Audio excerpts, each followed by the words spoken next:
ان دو تصاویر میں ایک انسان ہے. ایک وہ انسان ہے جو کہ گرمیوں میں گرمی کی وجہ سے انگلینڈ کاؤنٹی کرکٹ کھیلنے چلا جاتا تھا اور سردیوں میں سال رینج میں شکار کیا کرتا تھا. لیکن اب دوسری تصویر میں وہ وہی انسان ہے کہ جس جگہ پہ رہ رہا ہے نہ جگہ ہے، نہ ہوا، نہ پانی، نہ خوراک، اس کے باوجود بھی ڈٹا ہوا ہے. اس کی وجہ صرف عوام، اپنے مفادات نہیں.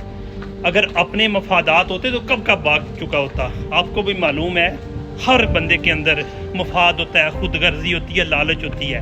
لالچ کبھی ٹکنے نہیں دیتی، بے شک کتنی بڑی لالچ ہو. ہاں، جب انسان احساس کے طور پہ کوئی جنگ لڑتا ہے تو ڈٹ جاتا ہے. ہزاروں سال بعد ایسے لوگ پیدا ہوتے ہیں. جو جنگ میں بنیاد المرصود لفظ استعمال ہوا تھا، یعنی کہ سیسا پلائی دیوار، وہ اس بندے کے لیے تھا. طارق بن زیاد بھی ہزاروں سال بعد پیدا ہوتے ہیں. اس کے علاوہ بڑے بڑے سلاروں کا نام سنے ہیں، وہ بھی ہزاروں سال بعد پیدا ہوتے ہیں. ہر بندے کا جنگ لڑنے کا طریقہ مختلف ہوتا ہے. اس بندے نے بھی جنگ کی ابتدا کی ہے اور اب 2 سال سے 700 دن سے زیادہ ہو گیا کہ جیل میں رہ رہا ہے، تنہائی میں. ملاقات نہیں ہو سکتی، ہوا نہیں، پانی نہیں، خوراک نہیں. اس کو جان کا بھی ڈر ہے، اس کو پتہ ہے میری فیملی کو نقصان پہنچ سکتا ہے، لیکن نہیں، وہ بندہ ڈٹا ہوا ہے. اس بندے کا نام آپ کو بھول چکا ہو شاید، لیکن اس بندے کا نام عمران خان ہے. جو لوگ غیرت مند ہیں وہ اس بندے کو کبھی نہیں بھول سکتے، نہ بھولیں گے.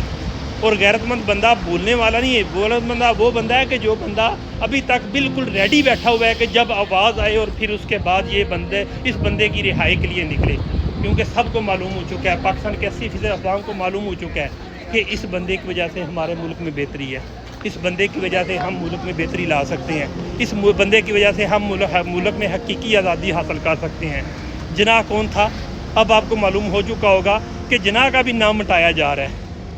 اب ہم لوگوں کو اس کے لیے کوشش کرنی ہوگی، آگے بڑھنا ہوگا، تب جا کے ہم اس قربانی پہ، اس بندے کی قربانی کو رائیگاں نہیں جانے دیں گے. یہ بندہ ضائع نہ کیجیے گا. اس کے لیے ابھی سے نکلیں، ابھی سے تیاری کرنا شروع کر دیں کہ جب ایک آواز آئے کہ نکلو عمران خان کی رہائی کے لیے، تو آپ کا قدم سب سے آگے ہو. فی امان اللہ.